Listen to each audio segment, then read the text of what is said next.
po yatang common denominator ang mga tao, maraming may mga problema. Problems can be terrible burdens. Mga problema nakakapagpalungkot, nakakapagpahina, nakakapagpalupaypay. Problems can dash hope, challenge the faith. But problems can also become blessings. Sabi po sa Romans 8:28, everything that happens is a blessing to those who love God and are called according to His purpose. At yan po ang ating pag-aaral ngayon, when problems can become blessings. Kailan ba talaga pwedeng ang mga suliranin natin, mga pabigat at problema ay maging mga pagpapala? Heavenly Father, we thank you for this gathering. We thank you, Lord, that you have given us the freedom to worship you today as King, as God, as Lord of our lives. Patuloy niyo po kaming linisin, Panginoon. Cover us with the blood of Jesus. Make us clean because of the work of Jesus on the cross. Lord, we cover ourselves with the blood of your Son, Jesus, and ask you, bless us, please.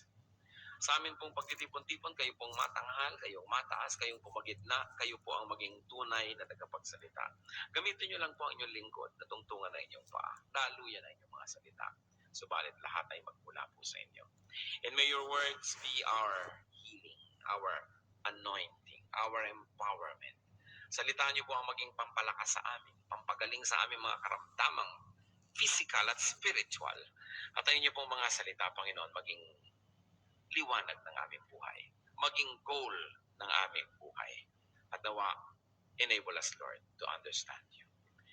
In our midst today, O Father, look into our hearts and may you purify our motives.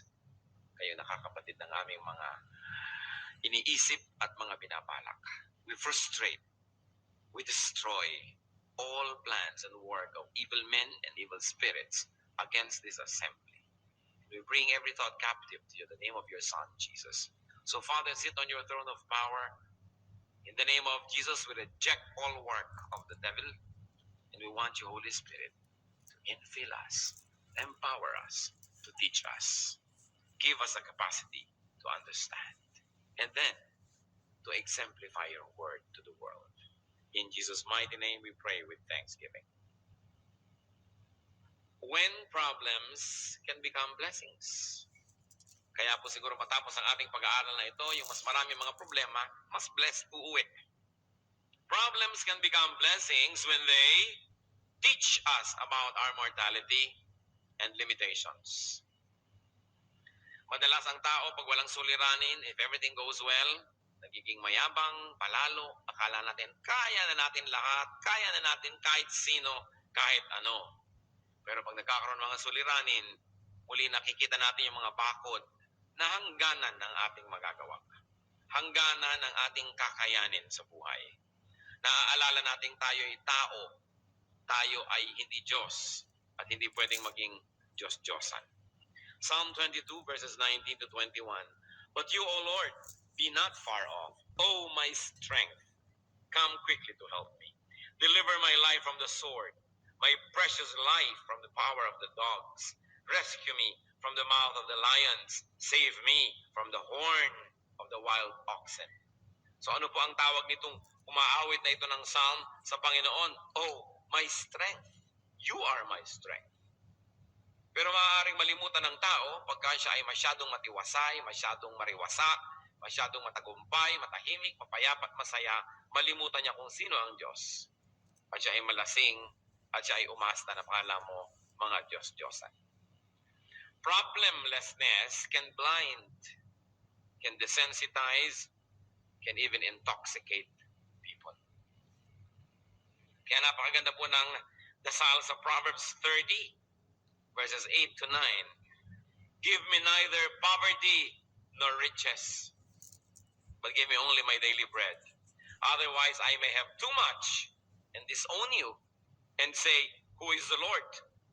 Or I may become poor and steal, and so dishonor the name of my God. Napakalalim ng panalangin na ito.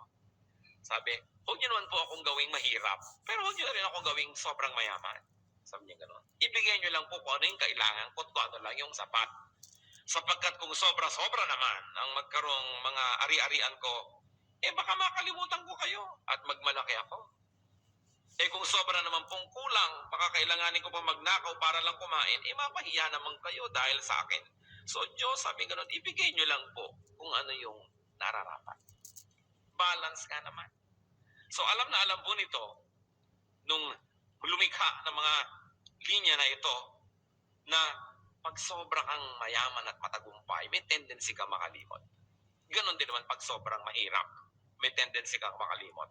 Kaya sinasabi po ni Solomon, avoid all extremes. Kapagkat mga extremes ay mga mapanganib na mga katayuan. So, problems can become blessings. Kung may problema po kayo, kapatid, at dahil dyan, naalala nyo na ang Diyos lang ang kalakasan at hindi tayo talaga. Naalala natin ang kanyang pangangailangan sa Panginoon. Naalala natin hindi tayo pwedeng magyabang. Yan ay blessing. Sapagkat nagkakaroon ng paalala ang mga nakakalimot. Problems can become blessings when they humble us before God. To humble ourselves, to declare dependence on God, to surrender our will to God is our most correct place. Walang higit pa na mas magiging tumpak na katayuan natin, kundi ang katayuan ng pagpapakumbaba sa harapan ng ating Diyos. At kung kinakailangan dumating ang mga suliranin, para lang tayo hilahin muli pabalik sa lupa mula sa ating paglutang at paglipad ng mataas, nakabubuti na nagkakaroon ng suliranin ng tao. Deuteronomy 8:2-3. Remember how the Lord your God led you all the way in the desert those 40 years to humble you and to test you in order to know what was in your heart, whether or not you would keep His commands. He humbled you, causing you to hunger, and then feeding you with manna, which neither you nor your fathers had known, to teach you that man does not live on bread alone, but on every word that comes from the mouth of the Lord. Kinakausap po dito ang bayang Israel. Sapagkat ang bayang Israel sobrang naging prosperous, matagumpay dahil sa kanilang ninuno na si Joseph. Napakataas ng naging posisyon sa Egypt. Kaya sila'y kinupkup sa Ehipto at nailigtas sila sa mga taggutom. At humaba ang panahon, they continued to enjoy favored position in Egyptian society na ipamana sa kanila yung goodwill na yon ng kanilang ninunong si Joseph. Subalit, sila ay inapi ng susunod na dynasty. There was a dynasty that did not honor the commitment of the previous pharaohs to the people of Israel. So they were enslaved. And after a while, the Lord delivered them. And the Lord showed them how mighty He was. Sobrang naging tagumpay ng mga Israelites, tumatawid sila sa mga dagat na nakahati. Sila ay nagtatagumpay sa kanilang mga digmaan. Kaya maaaring sila rin nakalimot at maaaring sila ay naging mayabang. Kaya sabi ng Panginoon, minarapat ko na paikot-ikutin kayo ng 40 taon sa disyerto. Alam niyo po yung Exodus, pwedeng lakarin ng 1 linggo lang. Yung mula doon sa Egypt, pupunta kay Israel, mahaba na nga 1 linggo, nalakarin yun eh. Pero inabot sila ng 40 years. Bakit? Pinaikot-ikot-ikot sila ng Diyos. Inubos ang lahat ng mga may edad na lumabas sa Ehipto, hindi pinapasok sa Promised Land. Lahat ng mga napahira ng mga kasalanan, dadali na naman nila yung mga kasalanan nila sa Promised Land, hindi sila napapasok. At nakaranas sila na magutom. Kumakain na lang sila ng mana, yung lumalaglag mula sa langit na iniipon nila, nagiging parang tinapay. Nung una, masarap, doon lumao nagsawa. Eh, kayo ba naman ng 40 years kumain nun? Sabi nila, mana in the morning, mana in the evening, mana at supper time. Puro ito na lang. So ang Panginoon, bubulabog ng mga ibon, dadapo sa kanila, gagawin nilang barbecue. Pero dependent sila. Kayo ba naman, halos 2 milyong tao naglalakad kayo sa disyerto. Inumin lang ng bawat isa kung gumamit na lang kayo ng 1 galong tubig bawat isang tao sa isang araw. Ito 2 milyong galon yun. Saan nila kukunin? They were very dependent on the Lord. And they were in this parched desert. You know, I myself have crossed this desert. At wala na yatang lugar pa sa mundo na mas parang walang kabuhay-buhay. Wala kang makita ni ano. Sobrang parang akala mo sinumpa yung dinaanan nila na yan, mga Sinai Desert. Eh, ang dami mong papakanin, ang dami mong paiinumin. Kaya talagang dependent sila kay Lord. At sabi niya, ang Panginoon, ginawa ko yan para bawasan ang inyong kataasan. To humble you. Para kayo matutong magpakumbaba. Gaano kadalas, di po ba, pag may problema ang tao, ang tagal magdasal? Kita mo ang tao, pag may problema o wala, obserba mo pag nagdadasal, yung mga walang problema, ang bilis matapos. Kaya wala kang problema, no? Paano mo nalaman, prophet ka ba? Hindi, ang iksi eh. Pero pag may mga paiyak-iyak pa dyan, mga pa-fasting at kung ano-ano, naku, mga problema tong taong to. Problems humble us. That's why they can become blessings. Remember, humility is the only correct attitude towards God. And if we have to be forced to become humble by problems, then the problems can become blessings. Which brings me to our third point. Problems can become blessings when they remind us to pray. Or should I say, to remind us to pray again. Kasi maraming nalilibang, nakakalimot sa tunay na panalangin. Akala nila, Lord, pagpalain mo ang pagkain ito, bless it for our nourishment, amen. Sa gabi, salamat po sa nagdaang araw. Palaan nyo kami sa buong gabing ito. Ingatan nyo kami sa lahat ng masasamang tao. Amen. Yun na yung dasal. Kumisa nga, napagpapalit pa yun. Yung magdadasal bago matulog, Lord, thank you for this food. Ay, wala palang food.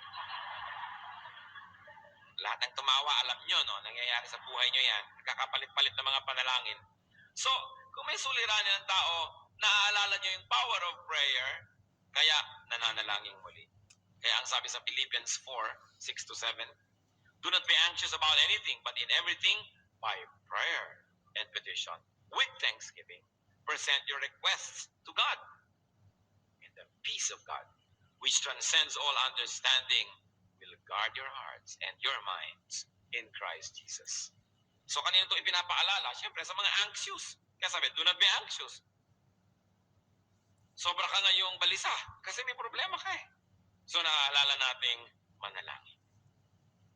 Problems can become blessings when they remind us about our sin and stop us from sinning. Pag sobra na dilubyo ang kumukubakob sa isang pamilya, nagmi-meeting na, uy, ano bang mga kasalanan natin, i-give up na natin sa Panginoon. Pag sobra na mga hirap ang dinaranas ng mga churches at Christian organizations, o magre-revival worship, magre-revival meeting, ibubulala sa mga kasalanan, ihingi ng tawad, kasi naaalala ang kasalanan pag may mga problema. At ang isa sa mga pinakamapanganib na kalagayan, yung may mga kasalanan, tapos parang walang problema. Yan, mapanganib yan. Kung alam nyo na may kasalanan kayo, nabubuhay kayo sa kasalanan, tapos everything is okay, meron kayong pera, meron kayong health, meron kayong wealth, and meron kayong respectability and prestige, aba, mag-ingat-ingat kayo. Sinasabi din sa Bible, they are fattened for a day of slaughter. Yung mga akala natin ay walang problema. Kaya ang mabuti pa, kung meron talagang kasalanan, tapos all is well, maayos ang buhay, malusog ang katawan, tahimik ang pamilya, merong kinakain, may kasaganaan, aba, pagsisihan na yung kasalanan. Huwag nyo nang antayin at tanggalin lahat yan, ligligin kayo, kalug-kalugin, at pagkatapos para lang tayo, suko na Lord, suko na. Pinakamabuting isuko na agad. Kaya siguro ganyan ang ginawa ng gobyerno noong panahon ng Hapon.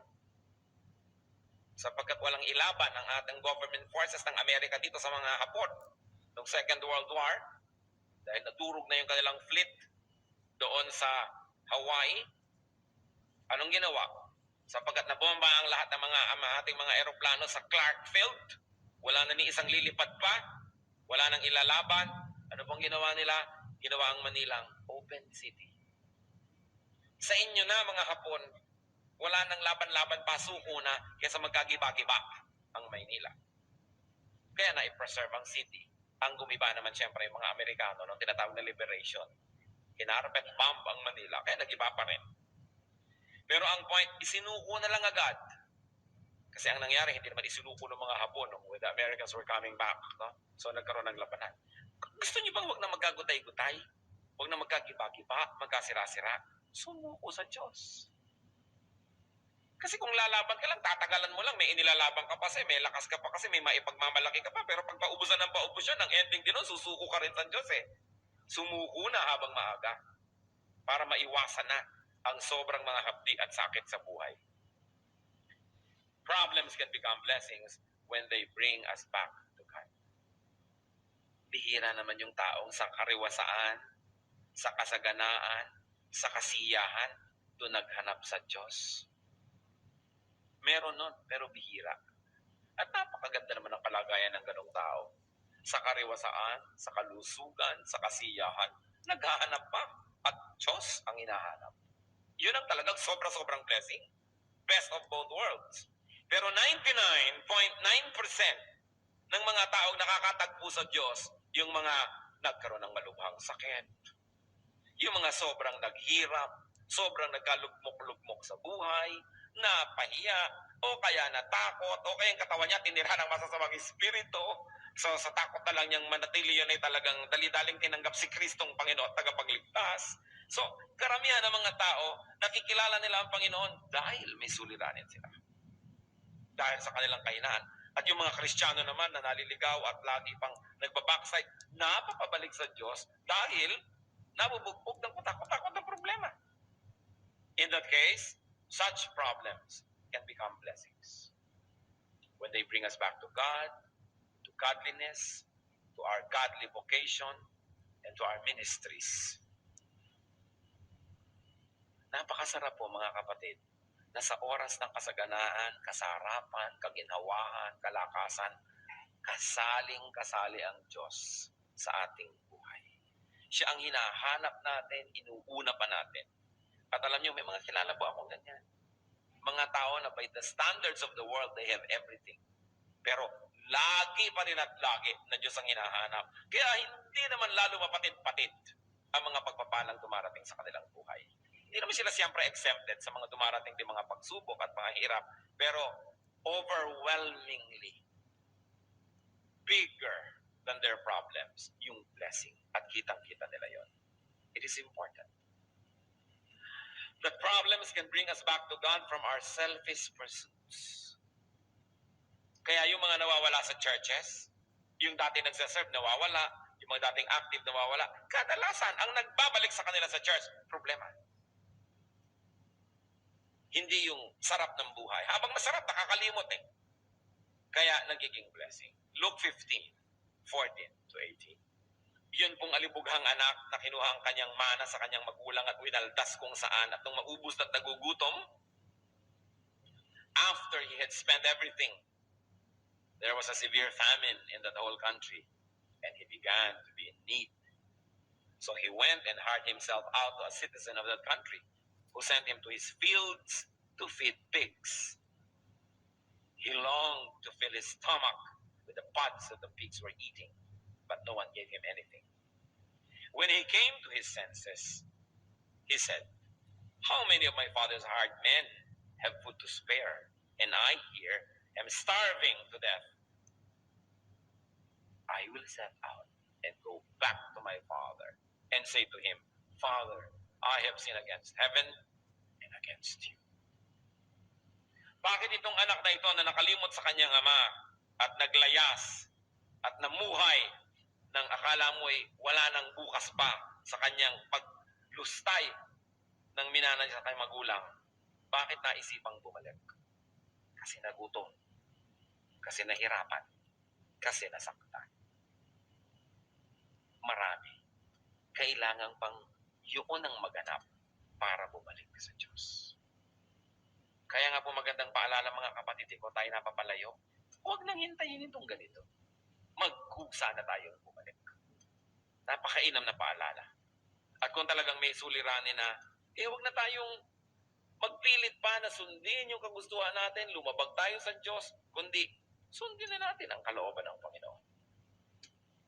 Problems can become blessings when they lead us to discover God. Kung hindi pa tayo Kristiyano, wala pa tayo sa Panginoon, nagiging Kristiyano tuloy tayo. Or kung Kristiyano na tayo, then we rediscover God. Or we discover blessings and dealings of God that we have not discovered before. Problems can lead us to discover who God really is. And more than that, who God can really be. Sa 2 Corinthians 7, 9 to 10. Yet now I am happy, not because you were made sorry, but because your sorrow led you to repentance. For you became sorrowful as God intended, and so were not harmed in any way by us. Godly sorrow brings repentance that leads to salvation and leaves no regret. But worldly sorrow brings death. So godly sorrow is important. Nalulungkot ka dahil nakakalabag ka sa kagustuhan ng Diyos. Nalulungkot ka dahil nalalayo ka sa Diyos. That is godly sorrow. Sabi yun, good. It's good to be sorrowful because that will lead to repentance. Eh kung lagi ka lang happy, lagi kang lasing, lagi kang tawa ng tawa, baka walang lugar ang Panginoon. So, problems can become blessings when they make us sorrowful to the point that we look up only to God for deliverance. Dahil ang tatawag sa Diyos ay hindi niya kailanman tatanggihan. Kaya mahalagang matutong tumawag sa Diyos. Problems can become blessings when they reveal to us hidden or undiscovered God-given grace. Kumisan sa mga problema, doon natin nakikilala ang Panginoon at lumalabas yung mga lakas na ibinigay pala sa atin niya. Hindi natin alam meron pala tayong ganong kalakasan. Hindi natin alam na meron pala tayong ganong tibay na lumabas lang at nalaman natin nung sumuong na tayo sa mga suliranin. Then we discover that even before we got into these troubled spots, God has already prepared us. And you discover that God has made provisions for us along the way, long before we stumbled into such needs. Kaya ang sabi sa 2 Corinthians 12:9, but He said to me, my grace is sufficient for you, for my power is made perfect in weakness. Therefore, I will boast all the more gladly about my weaknesses, so that Christ's power may rest on me.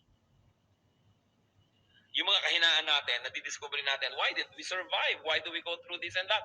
Dahil lang sa Panginoon. So siya talaga ang nagpupuno ng ating mga kulang. Therefore, nadidiscover natin ang grasya ng Diyos. Na kung hindi pa tayo nag-ipit, hindi natin malalaman, may ganun pala. Problems can remind us to claim God's promises. Alam niyo mga promises ng Diyos, napakamahalaga, lalong sa mga namang problema. Ay, may salita pa lang ganyan ng Diyos, i-claim ko. Salamat na lang, may pangako pala siyang ganon. Psalm 119, verses 147 to 148.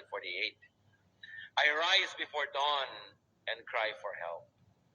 I have put my hope in your word. My eyes stay open through the watches of the night, that I may meditate on your promises.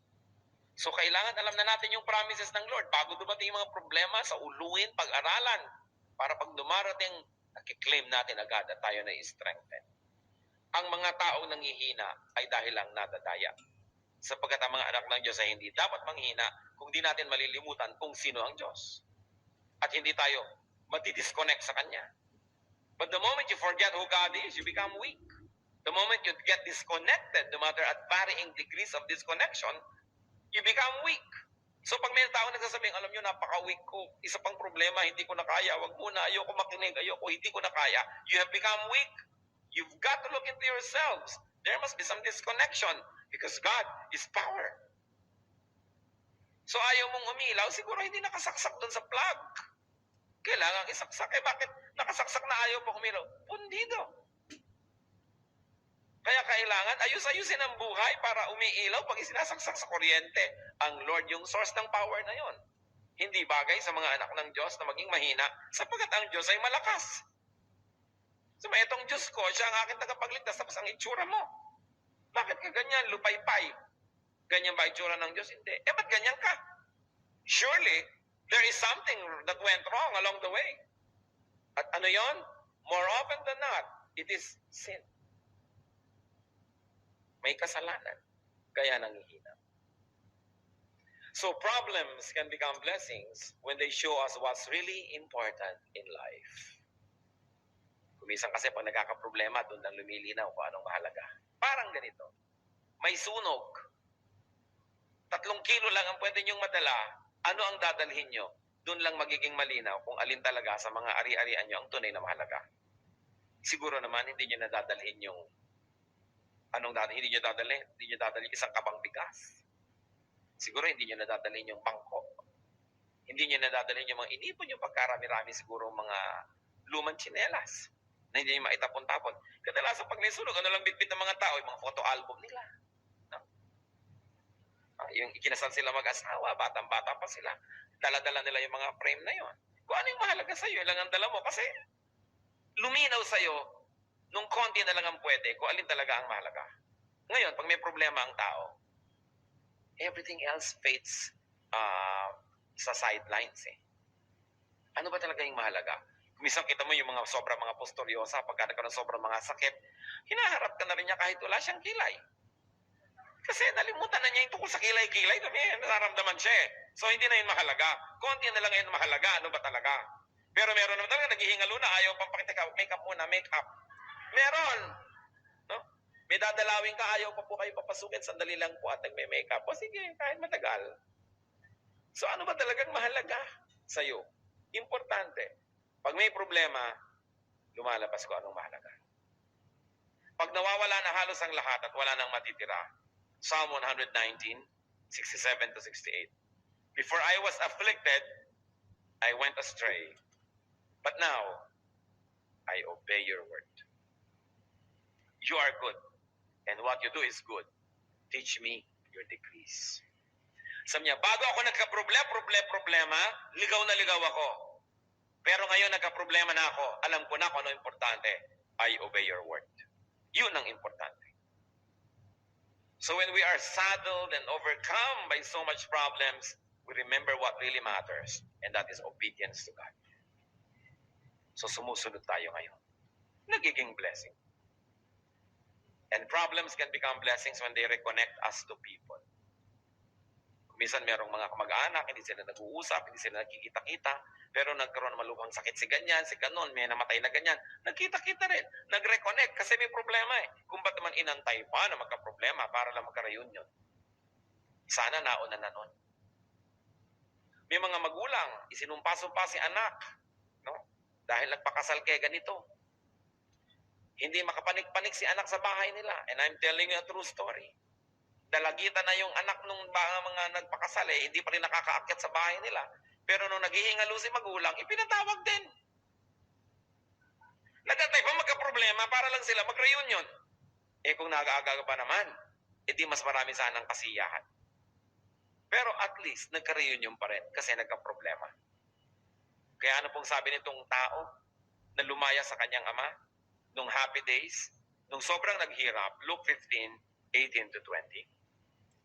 I will set out and go back to my father and say to him, Father, I have sinned against heaven and against you. I am no longer worthy to be called your son. Make me like one of your hired men. So he got up and went to his father. Kung hindi naubos ang pera, kung hindi naghirap, di maaalala na may kasalanan. Nakabuti kung gayon na siya ay naghirap. Nakabuti kung gayon sapagkat yung hirap niya panandalian lamang. Nung siya ay matauhan at bumalik siya sa kanyang sarili, anong nangyari? Napaayos uli ang kanyang buhay. Sapagkat nung bumalik naman siya sa kanyang amay, siya tinanggap, sinuotan ng balabal, ng singsing, ng sandalyas, at ipinagpista pa dahil siya umuwi. Kailangan pa bang mangyari ito sa ating buhay? When faced with a problem, do not just seek the easy way out. Turn your problems into blessings. How do you do that? By reviewing your relationship with God, with others, and with yourself. By reviewing your uprightness and spirituality. By reviewing your values, your priorities, and philosophy. Then, matutupad yung sinasabi sa Romans 8:28. Everything that happens is a blessing to those who love God and are called according to His purpose. Or whatever version you have, it's the same idea. Ang anumang nangyayari ay nagiging pagpapala sa mga umiibig sa Diyos. And we discover God. Sometimes we rediscover God.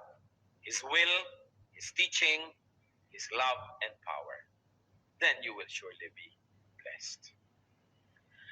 At yung solusyon dun sa original na problema, nagiging na lamang na extra benefit. Sapagkat ang tunay na naging benefit, nanumbalik sa Diyos. Malutas man o hindi, yung original problema, yung blessing dumating na. Sapagkat ang mahalaga, laging bumalik ang init ng ating pakikipag-ibigan sa Diyos. Kayo po ba may mga suliranin? Kung may suliranin tayo, hindi dapat magmokmok. Sapagkat bawat suliranin ay may katapat na solusyon.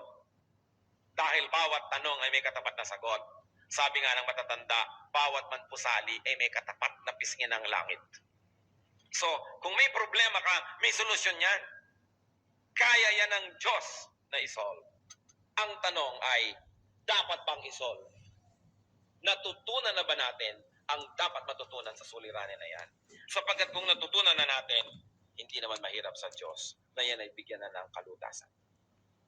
Marami mga problema, haba ng haba, tagal ng tagal, kasi hindi natin dinidinig o nagbibingi-bingihan tayo sa itinuturo ng problemang yun. Problema na financial, problema na health or physical, emotional, spiritual, whatever. Maraming problema ang tao, pero marami doon, siya din ang lumilikha. Para mga problema ng ating bayan, tayo na lang yata ang lumilikha ng mga yon ngayon. No? Wala na ang mga Hapon, ang mga Kastila, ang mga Amerikano. Tayo na ang narito. Bakit ang gulo-gulo ng bayan? Sapagkat tayo na ang lumilikha ng sarili nating gulo. Nawa ang mga kaguluhan, ang mga suliranin, ay magbunsod sa atin na mag-isip-isip. Maghunos dili. Magbalik loob sa Diyos. Magbulay-bulay at suriin kung ano ang ating mga pananagutan at huwag lang tayong manisilang iba. Hindi maaaring ikay nasa gitna ng isang malaking suliranin na ni kapraso ay wala kang dapat na panagutan, liba na lang ikaw si Job. Pero bihirang-bihira naman yung tulad ni Job na upright. So madalas, hindi naman talaga trial ang nangyayari sa ating buhay, kundi chastisement. At kung napapalo tayo ng Diyos, pag natutunan natin ang leksyon, tigil na ang paluan. Inaalu-alu ka na ngayon, kino-comfort ka na. Dahil ang gusto naman ng Diyos na mamalo man siya, para lang tayo ituwid. Hindi para tayo parusahan habang panahon. Ano po ang inyong mga suliranin? Aming Diyos, kami po ay gustong manahimik sa inyong presensya. Mag-isip-isip. Ano ba ang kalagayan namin sa buhay? Ano ba mga pinoproblema namin? Ano ang mensahe nyo dito? Paano ito magiging blessing? Ituro nyo sa amin, Panginoon, na una, kayo, you are bigger than any of our problems. Ituro mo rin, Lord, na kayo po ang solusyon sa mga suliraning ito. At kayo hindi maramot, hindi mabagal, at hindi bingi. Alam nyo nangyayari sa amin. Subalit, Panginoon, kung niloloob nyo, di pa namin makamtan yung mga hinahangad naming mga sagot sa aming mga suliranin. Ituro nyo sa amin kung bakit. Turuan nyo kaming manalangin, magpakumbaba, lumapit sa inyo, tumalikod sa kasalanan, maghintay ng inyong sagot. Karoon ng patience. Ano man sa mga ito, lahat sila ay blessings, O Lord.